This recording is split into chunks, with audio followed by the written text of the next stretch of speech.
Today our topic is thyroid gland. आज के topic में हम डिटेल में सीखेंगे थायराइड ग्लैंड के हार्मोन्स कौन कौन से हैं और थायराइड ग्लैंड में अगर प्रॉब्लम आ जाए, हार्मोन की कमी या ज्यादती हो जाए तो इससे कौन सी बीमारियां लग सकती हैं। थायराइड ग्लैंड जो होता है इसके टोटल दो लोब्स होते हैं। एक को हम नाम देते हैं राइट लोब और दूसरे को हम नाम देते हैं लेफ्ट लोब। थायराइड ग्लैंड ये हमारी बॉडी के अंदर नेक रीजन में पाया जाता है, लेकिन in the base of neck. Thyroid gland is present in the base of neck. इसको ये मत समझिएगा कि ये बिल्कुल गर्दन के दरमियान में कहीं पे पड़ा हुआ है। ये जहां से गर्दन हमारी स्टार्ट होती है, यानी कि इसका कुछ हिस्सा हमारी गर्दन के अंदर और कुछ हिस्सा जो है वो हमारी बॉडी के अंदर पड़ा हुआ होता है।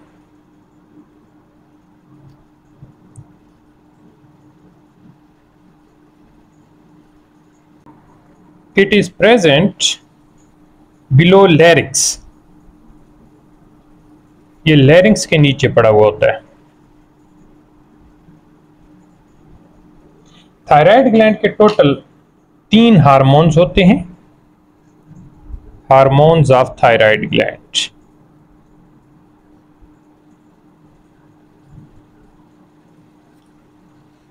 इनमें से 2 हार्मोन जिनका नाम है T3 और T4। एक हार्मोन को हम नाम देते हैं T3, एक का नाम है T4 और तीसरा हार्मोन कहलाता है कैल्सिटोनिन। ये जो T3 है इसका पूरा नाम होता है ट्राईआइडोथायरोनिन।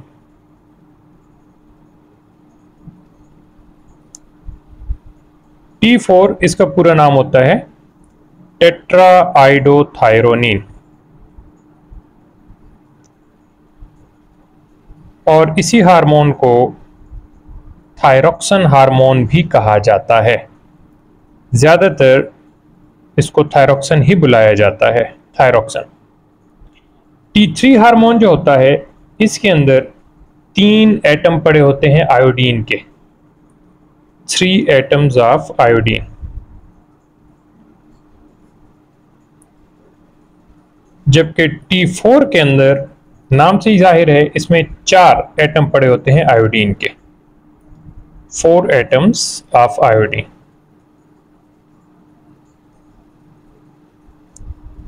T3 और T4 इन दोनों को हम यूजुअली इकट्ठा ही समझाते हैं, इकट्ठा ही पढ़ाते हैं, क्योंकि इन दोनों का काम करने का स्टाइल सेम होता है। इसलिए मैं यहाँ पे मेंशन भी कर देता हूँ कि ये सिर्फ T3 T4 जो है इनकी बात करें। कैल्सिटोनिन को हम अलग से पढ़ेंगे, इसका फंक्शन डिफरेंट है। T3 and T4, T3 and T4 act in the same way. ये सेम अंदाज में काम करते हैं, इनके काम करने का तरीका सेम होता है। तो इसलिए इन दोनों हार्मोन के फंक्शन भी हम इकट्ठे समझेंगे और इन हार्मोन की कमी या ज्यादती की वजह से होने वाली जो बीमारियां होंगी उनको भी हम इकट्ठा ही डिस्कस करेंगे। उसके बाद एंड पे जाके हम कैल्सिटोनिन के फंक्शन को डिस्कस करेंगे। तो चलें सबसे पहले देखते हैं कि T3 और T4 हमारी बॉडी में कौन सा रोल प्ले करते हैं और इनसे पैदा होने वाली कौन कौन सी बीमारियां हो सकती हैं। Now we see functions of thyroid hormone।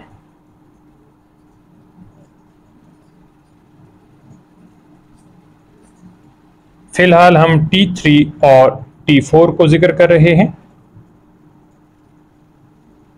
And T4। Calcitonin को हम सेपरेट डिस्कस करेंगे। T3 और T4 जो होते हैं ये हमारी बॉडी के अंदर बहुत इंपॉर्टेंट रोल प्ले करते हैं, जिनमें से पहला फंक्शन ये है कि ये हमारी बॉडी के अंदर बेसल मेटाबॉलिक रेट को बढ़ाते हैं, यानी कि मेटाबॉलिज्म को इंक्रीज करवाते हैं। They increase basal metabolic rate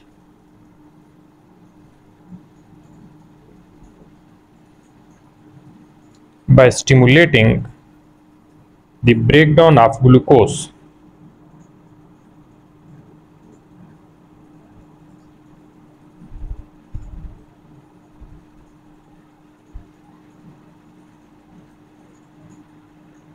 यानी कि ये हार्मोन हमारी बॉडी में ग्लूकोज की ब्रेक डाउन करवा के उसमें से एटीपी रिलीज करवाने में इंपॉर्टेंट रोल प्ले करते हैं। इसके साथ साथ ये हमारे जिगर के अंदर कोलेस्ट्रॉल की सिंथेसिस को प्रमोट करते हैं। They promote synthesis of cholesterol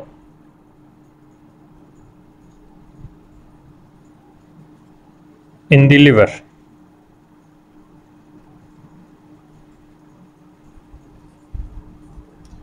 तीसरा इंपॉर्टेंट फंक्शन, ये छोटे बच्चों के अंदर नर्वस सिस्टम की डेवलपमेंट में अपना इंपॉर्टेंट रोल प्ले करते हैं।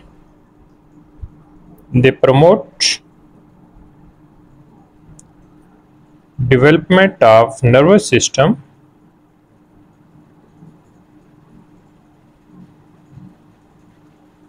इन द फीटस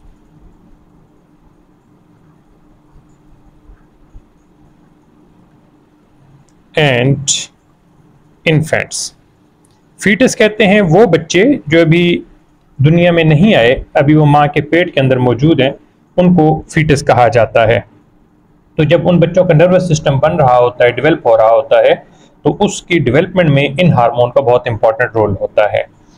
इसके साथ साथ वो बच्चे जो दुनिया में आ चुके हैं उनको हम इन्फेंट्स कहते हैं, न्यू बॉर्न बेबीज, इन्फेंट्स। उनके अंदर भी जो नर्वस सिस्टम की मैच्योरेशन है, नर्वस सिस्टम की डेवलपमेंट है, उस डेवलपमेंट के अंदर भी इन थायराइड हार्मोन यानी कि T3 और T4 का बहुत इंपॉर्टेंट फंक्शन होता है। इसके साथ साथ ये मसल्स की डेवलपमेंट को भी प्रमोट करते हैं। They promote development of muscles.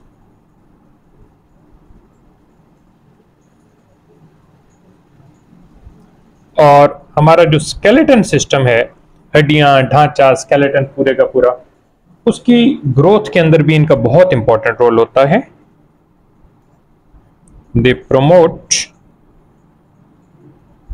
Growth of skeleton या स्केलेटल सिस्टम।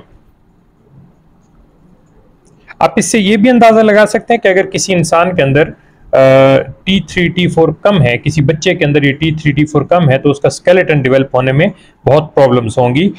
उसका कद छोटा रह सकता है T3 T4 की वजह से। हालांकि जो कद छोटा रह जाता है उसके पीछे मेन काज होती है ग्रोथ हार्मोन की डेफिशिएंसी। वो हम ऑलरेडी डिस्कस कर भी चुके हैं, पिट्यूटरी ग्लैंड के टॉपिक में हमने वो पढ़ा भी था। लेकिन T3 T4 की डेफिशिएंसी आ जाए तो इसकी वजह से भी जो स्केलेटन है वो वीक भी हो जाएगा, कमजोर हो जाएगा, और साथ ही साथ उसकी ग्रोथ पे बहुत इफेक्ट होगा, जिससे उस बच्चे का कद छोटा रह सकता है। एक और भी इसके इंपॉर्टेंट फंक्शन है T3 एंड T4 हार्मोन्स का, वो ये है कि हमारी बॉडी के अंदर जो डाइजेस्टिव सिस्टम है, गैस्ट्रो इंटेस्टाइनल ट्रैक्ट, उसके अंदर जो फूड की मूवमेंट होती है, उस मूवमेंट के अंदर भी इन हार्मोन्स का अहम किरदार होता है। They also promote motility of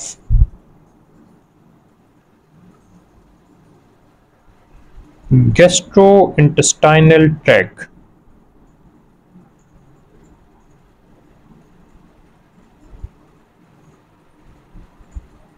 इसको हम GIT भी बोलते हैं, गैस्ट्रोइंटेस्टाइनल ट्रैक्ट।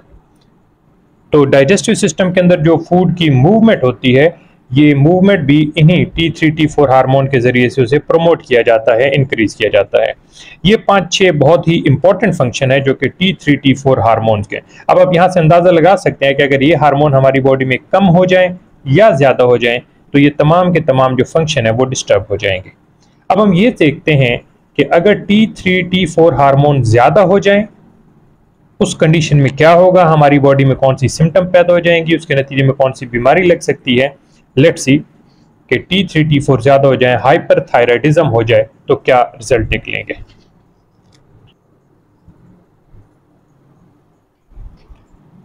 हाइपरथायराइडिज्म, बायो में कहीं पे भी हाइपर का वर्ड आ जाए तो हाइपर का मतलब होता है इंक्रीज हो जाना, ज्यादा हो जाना। तो हाइपरथायराइडिज्म, इसका नाम ही इंडिकेट कर रहा है कि T3 और T4 जब हमारी बॉडी में ज्यादा हो जाएं उस कंडीशन को हाइपरथायराइडिज्म का नाम देते हैं। Over production of T3 and T4 is called hyperthyroidism। और हाइपरथायराइडिज्म के नतीजे में एक बीमारी लग जाती है जिसको हम नाम देते हैं ग्रेव्स डिजीज।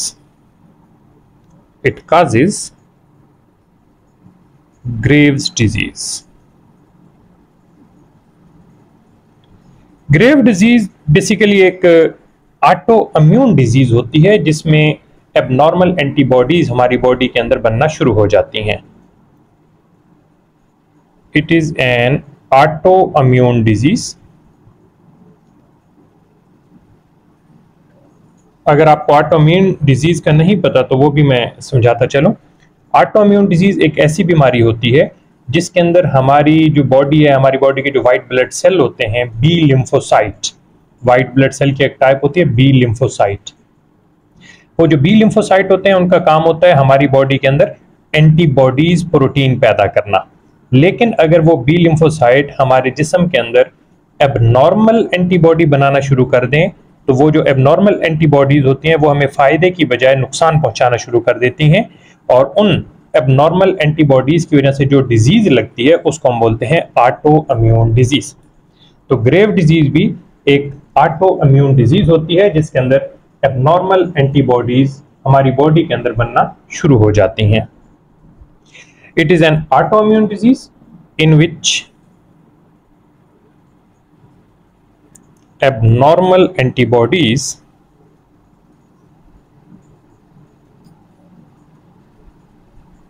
are produced। और यही एबनॉर्मल एंटीबॉडीज फिर थायराइड ग्लैंड को बार बार स्टिमुलेट करती हैं कि भाई आप T3 T4 ज्यादा पैदा करो। हालांकि हमारी बॉडी में T3 T4 एक नॉर्मल वैल्यू में मौजूद होता है, वो अपना नॉर्मल फंक्शन भी परफॉर्म कर रहा होता है, लेकिन इस एबनॉर्मल एंटीबॉडीज की वजह से उस थायराइड ग्लैंड को बार बार ये मैसेज जा रहा होता है कि produce more and more T3 and T4। These antibodies, abnormal antibodies are produced that stimulate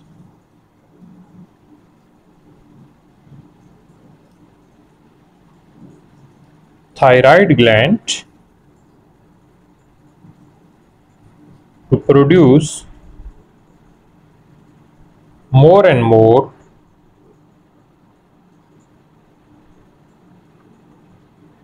T3 and T4। अगर किसी इंसान के अंदर ये ग्रेव डिजीज लग जाए, दैट वन, अगर किसी इंसान के अंदर ये ग्रेव डिजीज लग जाए तो उस ग्रेव डिजीज के नतीजे में उसमें कौन कौन सी सिम्टम्स पैदा हो जाएंगी। तो अब हम चलते हैं उन सिम्टम्स की तरफ। लेट्स सी कि हाइपरथायराइडिज्म यानी कि ग्रेव डिजीज में कौन सी सिम्टम्स हो सकती हैं। सिम्टम्स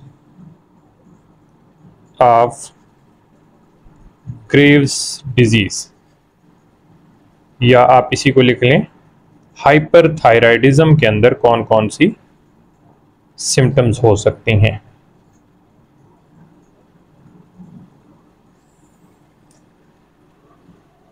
हाइपरथायराइडिज्म के अंदर हमारी बॉडी के अंदर जो इंटरनल कंडीशंस हैं, ऑलमोस्ट सारी की सारी इंटरनल कंडीशंस राइज कर जाती हैं, ज्यादा हो जाती हैं। मिसाल के तौर पे पहले नंबर पे मेटाबॉलिज्म बहुत तेज हो जाता है।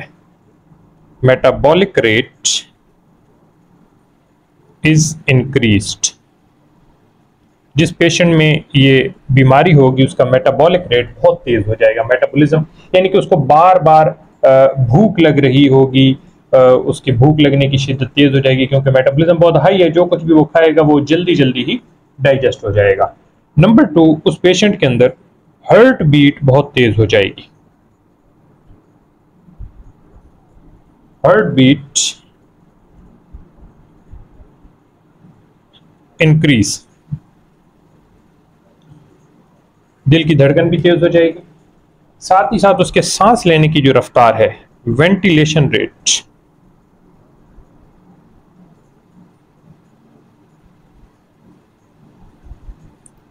इज इंक्रीज्ड, सांस लेने की रफ्तार भी तेज हो जाएगी। और उस इंसान के अंदर बॉडी का जो टेम्परेचर है वो भी राइज कर जाएगा, body temperature is increased.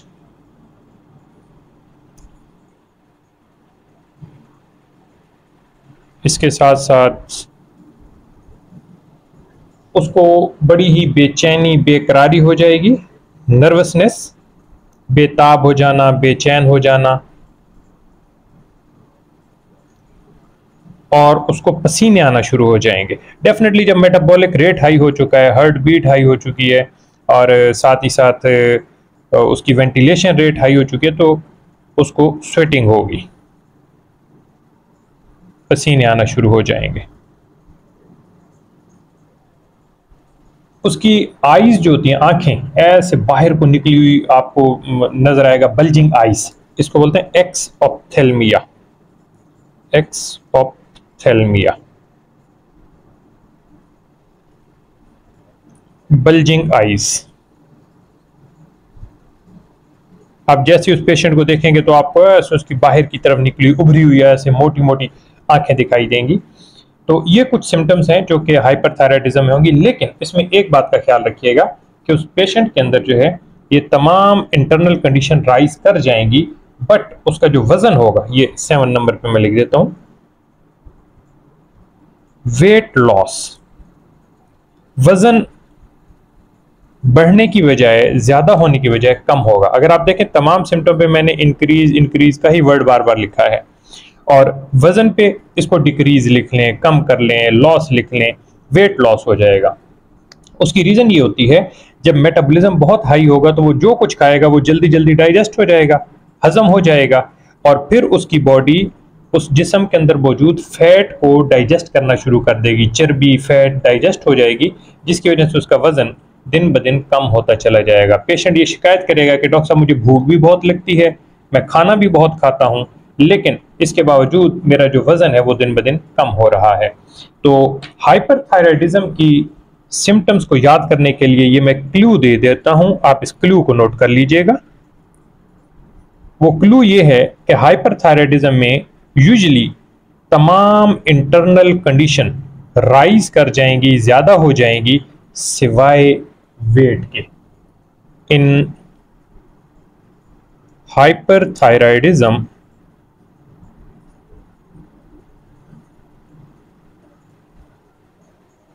every condition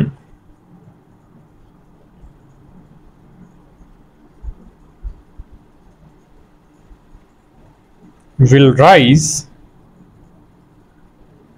except weight। ये आप क्लू याद कर लीजिएगा। ये मैंने जनरल से सिम्टम लिख दिए हैं, ये ज्यादातर सिम्टम जो यहाँ पे मेंशन की हुई हैं ये इसी तरीके से होंगी, मतलब कि हर every internal condition will rise in the patient except weight. Hyperthyroidism के बाद अब हम डिस्कस करेंगे कि अगर T3 T4 कम हो जाएं तो उसको क्या कहते हैं, उसके नतीजे में कौन सी बीमारी लगेगी। Let's see. अब हम देखते हैं हाइपोथायराइडिज्म। हाइपो का मतलब होता है कम हो जाना। अगर T3 T4 hormone normal value से कम पैदा हो रहे हो तो उसको हम बोलते हैं hypothyroidism. Less production of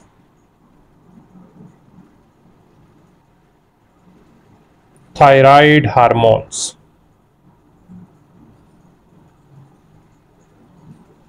is called hypothyroidism.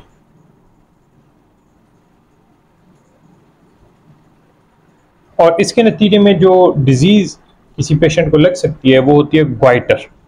It causes goitre. अब सवाल ये पैदा होता है कि किसी भी इंसान के अंदर ये जो थायराइड हार्मोन है, T3 T4 हार्मोन, ये कम क्यों पैदा होते हैं। इनके कम पैदा होने की वजूहात में एक वजह तो ये हो सकती है, रीजंस लिख लीजिए। एक वजह तो ये हो सकती है कि अगर उस इंसान के अंदर जो वो फूड इनटेक कर रहा है, जो खाना खा रहा है, उस खाने के अंदर आयोडीन की कमी है, deficiency of iodine in food, तो उसके नतीजे में भी T3 T4 की प्रोडक्शन कम हो जाएगी। दूसरी रीजन ये हो सकती है कि वो एंजाइम थायराइड ग्लैंड के अंदर पड़े हुए वो एंजाइम जो कि T3 T4 की प्रोडक्शन करवा रहे होते हैं, वो एंजाइम नाकारा हो जाएं, डिजनरेट हो जाएं, कम हो जाएं, वो एंजाइम काम ना कर रहे हों, तो उस वजह से भी ये बीमारी हो सकती है। फेलियर ऑफ एंजाइम्स इन्वॉल्व्ड इन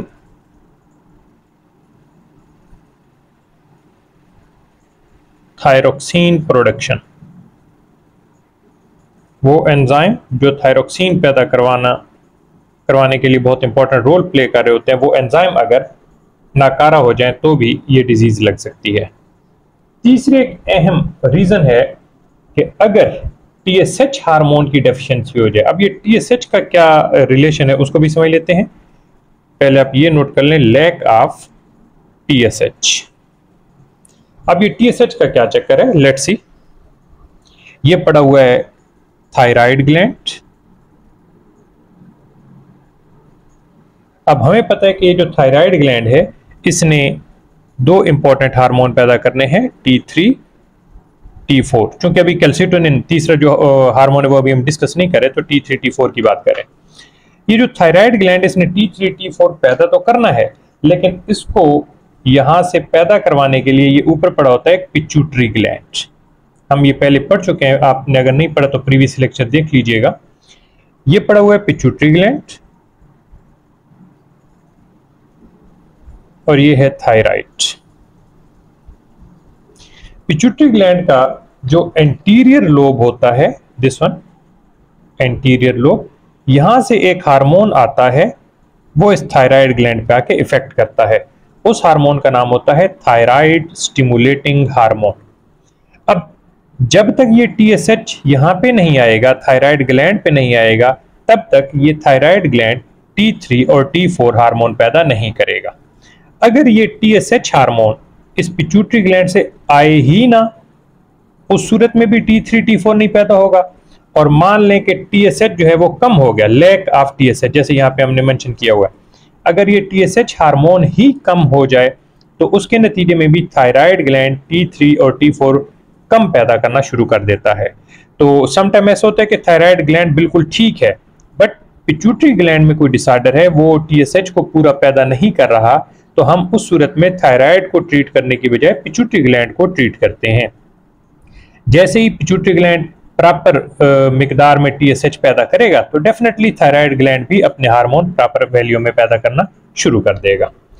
अभी जो हाइपोथायराइडिज्म है, जिसके अंदर हमने कहा कि ये ग्वाइटर डिजीज किसी भी पेशेंट को लग सकती है, तो इस ग्वाइटर डिजीज की सिम्टम्स क्या होंगी, लेट्स सी।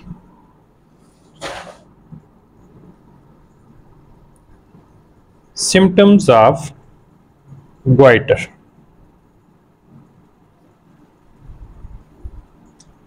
चूंकि ग्वाइटर में हाइपोथायराइडिज्म हुआ है, यानी कि T3 T4 हार्मोन कम हुए हैं, तो इसके अंदर बॉडी में जितनी भी इंटरनल कंडीशंस होंगी वो ऑलमोस्ट सारी की सारी लो हो जाएंगी।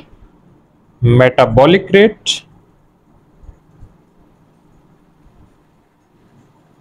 इज डिक्रीज्ड, यानी कि पेशेंट का मेटाबॉलिज्म जो है वो कम हो जाएगा। Number 2, heart beat is decreased, दिल की धड़कन भी कम हो जाएगी, नॉर्मल वैल्यू से उसकी रफ्तार जो है वो कम हो जाएगी। सांस लेने की रफ्तार, वेंटिलेशन रेट इज डिक्रीज्ड।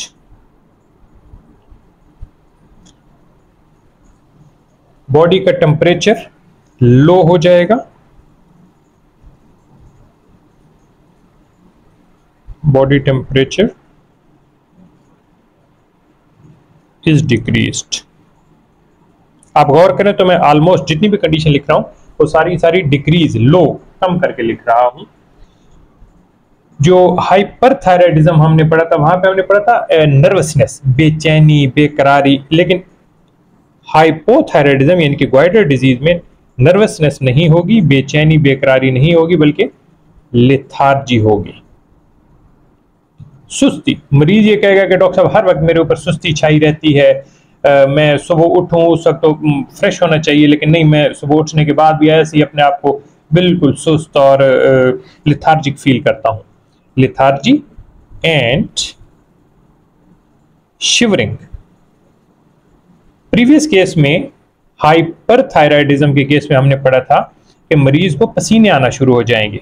क्यों? क्योंकि उसका मेटाबॉलिक रेट हाई है, दिल की धड़कन तेज है, टेम्परेचर उसका हाई था, इस वजह से उसको गर्मी फील हुई और उसको पसीने आना शुरू हो गए। लेकिन यहाँ पे केस उलट है, इसमें आप देखें मेटाबॉलिक रेट कम हो चुका है, हार्ट बीट कम हो चुकी है, वेंटिलेशन भी कम हो चुकी है, तो डेफिनेटली यहाँ पे उसको सर्दी फील होगी, वो कांपना शुरू कर देगा, कपकपी उस पर शुरू हो जाएगी। टंग स्वेलिंग, अमूमन ग्वाइटर के अंदर जो है किसी भी पेशेंट की जो जुबान होती है वो काफ़ी स्वेलिंग कर जाती है, सोजिश हो जाती है। और यहाँ पे इस केस के अंदर पेशेंट की जो आईज होती हैं, आंखें, वो बाहर को निकलने की बजाय अंदर की जानिब धंस जाती हैं, अंदर की जानिब ऐसे श्रिंक हो जाती हैं, पफी आईज।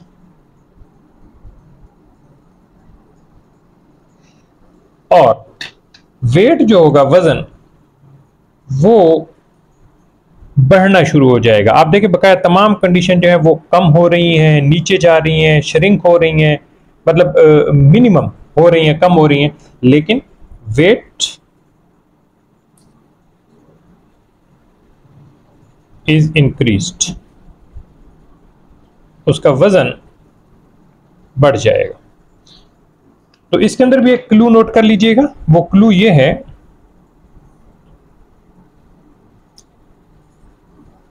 कि हाइपोथायराइडिज्म के अंदर इंसान की तमाम इंटरनल कंडीशन जो होंगी वो कम हो जाएंगी सिवाय वजन के। In hypothyroidism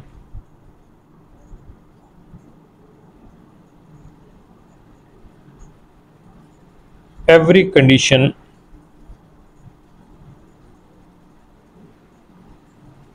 will decrease except weight।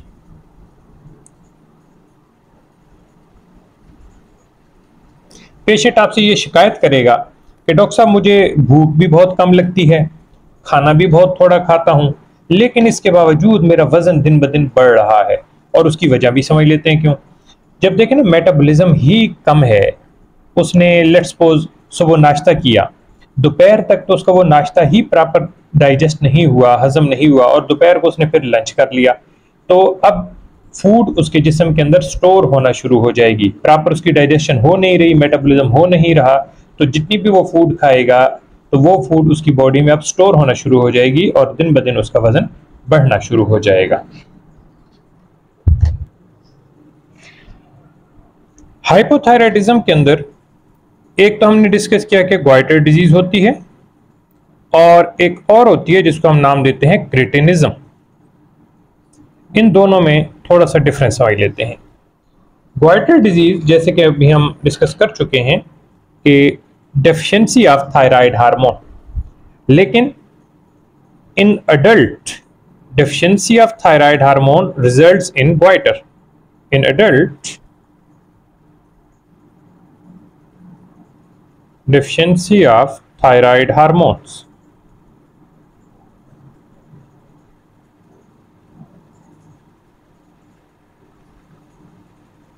results in goiter।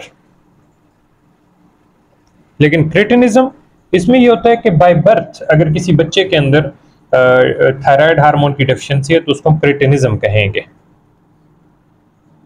Deficiency of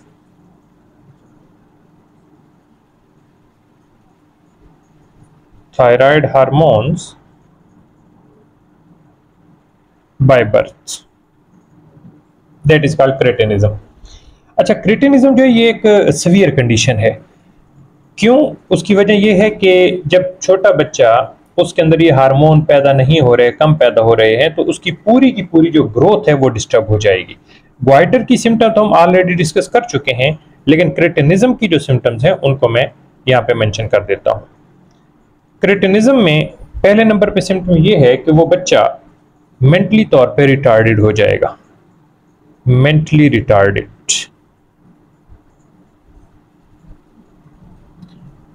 दूसरे नंबर पे उस बच्चे की जो फिजियोलॉजिकल ग्रोथ होगी वो बहुत पुअर होगी, poor physiological growth.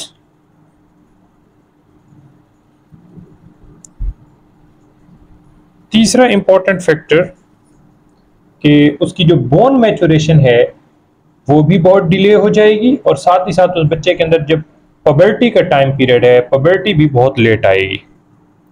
Bone maturation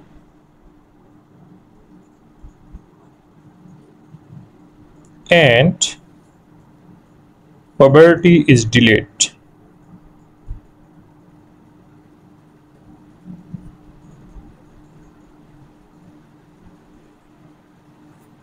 एक और इंपॉर्टेंट सिम्टम जो बच्चे के अंदर हो सकती है कि अगर वो बच्चा जैसे तैसे बड़ा हो जाए, जवान हो जाए, तो उसके अंदर इनफर्टिलिटी बहुत कॉमन होगी। Infertility is common. तो ऐसे लोग जिनके अंदर T3 T4 हार्मोन कम हो, बाय बर्थ कम हो, तो उनके अंदर ये सारी सिम्टम्स हो सकती हैं, और अगर वो पबर्टी तक पहुंच भी जाएं, बालिग हो भी जाएं, तो उसके बाद उनके अंदर इनफर्टिलिटी का ये आंसर रहेगा ही रहेगा। अब हम T3 T4 को जिक्र कर चुके हैं। थायराइड ग्लैंड का जो तीसरा और इम्पॉर्टेंट हार्मोन है जिसका नाम है कैल्सिटोनिन, अब हम डिटेल में कैल्सिटोनिन की तरफ जाएंगे और देखेंगे कि कैल्सिटोनिन का हमारी बॉडी के अंदर क्या रोल होता है। अब हम डिस्कस करते हैं कैल्सिटोनिन हार्मोन को। कैल्सिटोनिन हार्मोन थायराइड ग्लैंड का तीसरा अहम हार्मोन है। लेट्स सपोज ये पड़ा हुआ है थायराइड ग्लैंड, और थायराइड ग्लैंड से ही पैदा होगा कैल्सिटोनिन हार्मोन।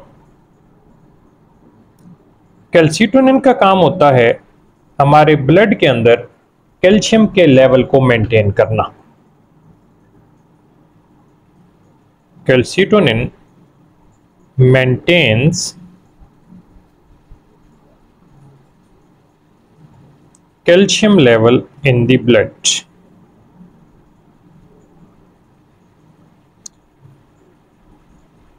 अब देखते ये हैं कि ये हमारे ब्लड के अंदर कैल्शियम को कैसे मेंटेन करवाता है। तो इसके लिए एक छोटी सी डायग्राम बनाएंगे। उस डायग्राम को अगर आपने समझ लिया तो होप्स हो कि आपको इसका फंक्शन बड़ी इजीली समझ में आ जाएगा। ये पड़ी हुई है कोई खून की नाली, blood vessel. This is a blood vessel. Definitely blood vessel है तो इसके अंदर ब्लड मौजूद होगा, और उस ब्लड के अंदर कैल्शियम की एक मिकदार मौजूद होती है। कैल्शियम जो होती है हमारे ब्लड के अंदर, उसकी यूजुअली जो मिकदार हम पढ़ाते हैं वो होती है 8 से लेके 10 मिलीग्राम पर डेसीलीटर। हर इंसान के अंदर कैल्शियम की मिकदार 8 से लेके 10 मिलीग्राम पर डेसीलीटर तक मौजूद होती है। लेकिन अगर ये कैल्शियम लेवल यहां से राइज कर जाए, ज्यादा हो जाए, इफ कैल्शियम राइजेस, अगर कैल्शियम की मिकदार ज्यादा हो जाए तो फिर ये कैल्सिटोनिन हार्मोन अपना इंपॉर्टेंट रोल प्ले करेगा। अच्छा, एक बात ये भी ध्यान में रखें कि कैल्शियम जब ज्यादा हो जाएगी उस वक्त कैल्सिटोनिन अपना रोल प्ले करेगा। कैल्शियम कम हो जाएगी तो उसके लिए कैल्सिटोनिन का रोल नहीं होता। उसके लिए हम पढ़ेंगे इंशाल्लाह पैराथार्मोन, वो पैराथायराइड ग्लैंड का एक हार्मोन होता है, वो हम बाद में डिस्कस करेंगे। अभी आप ध्यान में ये रखिएगा कि अगर कैल्शियम बढ़ जाए, अपनी नॉर्मल वैल्यू से इंक्रीज हो जाए, तो कैल्सिटोनिन हार्मोन जो है उसको नॉर्मल लेवल पे लेके आएगा। अब कैल्शियम बढ़ चुकी है तो इसको नॉर्मल कैसे लेके आएंगे? उसका तरीकाकार ये होता है कि ये लेट्स सपोज पड़ी हुई है बोन, हड्डी, दिस इज बोन। आप लोग जानते हैं कि हड्डियां जो होती हैं उनके अंदर कैल्शियम मौजूद होता है, बोन सेल जो होते हैं उनके अंदर कैल्शियम भर भर के पड़ी हुई होती है। तो ये जो इजाफी कैल्शियम थी, नॉर्मल वैल्यू से ज़्यादा कैल्शियम थी, इस कैल्शियम को यहाँ से उठा के हड्डी के हवाले कर दिया जाता है कि भाई हड्डी, तुझे चूंकि कैल्शियम की ज़रूरत है तो ये एक्स्ट्रा कैल्शियम हमारे पास पड़ी है, आप ले लो। तो वो जो एक्सेस कैल्शियम होती है ब्लड के अंदर, उस कैल्शियम को बोन के हवाले कर दिया जाता है। लेकिन फर्ज करें कि बोन के पास ऑलरेडी कैल्शियम मौजूद है, जितनी उसको चाहिए उतनी कैल्शियम बोन के पास मौजूद है, तो बोन उस कैल्शियम को लेने से इनकार कर देगा। अगर बोन ने वो कैल्शियम नहीं ली तो अब ये जो एक्सेस कैल्शियम है इसको कहाँ भेजा जाएगा? कोई बात नहीं, एक और ऑप्शन भी हमारे पास मौजूद है, वो ये है, ये पड़े हुए हैं किडनीज, गुर्दे। तो जो एक्सेस कैल्शियम होती है पहले तो उसको बोन के हवाले किया जाता है, लेकिन अगर बोन उसको लेने से इनकार कर दे तो फिर उसी एक्सेस कैल्शियम को किडनी के हवाले किया जाता है और किडनी से कहा जाता है कि भाई इसको बॉडी से बाहर निकाल दो। किडनी का काम ये होता है कि ये कैल्शियम को या कोई भी चीज जो हमारी बॉडी के अंदर नॉर्मल वैल्यू से ज्यादा हो गई है तो उसको यूरिन के रास्ते से बॉडी से बाहर निकाला जाता है। तो ब्लड के अंदर जो कैल्शियम ज्यादा हुई थी उस कैल्शियम को बोन के हवाले किसने किया? इस हार्मोन ने, कैल्सीटोनिन हार्मोन ने। और अगर बोन ना ले तो उस कैल्शियम को किडनी के हवाले कौन करेगा? किडनी से बाहर निकलवाएगा कौन? वही कैल्सीटोनिन हार्मोन। दरअसल ये जो कैल्सीटोनिन हार्मोन होता है ये जाके किडनी की रीएब्जॉर्प्शन को रोक देता है, इनहिबिट कर देता है। आपको अगर इस चीज का आइडिया है तो ठीक है, अदरवाइज इसको जरा समझ लें कि जो किडनीज होते हैं जब कैल्शियम इनमें से गुजरने लगती है तो किडनी उसको पकड़ लेता है, पकड़ के वापस ब्लड में डाल देता है। लेकिन कैल्सीटोनिन ये जाके इस किडनी को कहता है कि भाई आपने कैल्शियम को वापस नहीं भेजना, कैल्शियम को रीअब्जॉर्ब नहीं करना। कैल्सीटोनिन, ये नोट कर लीजिए, कैल्सीटोनिन इनहिबिट्स रीअब्जॉर्प्शन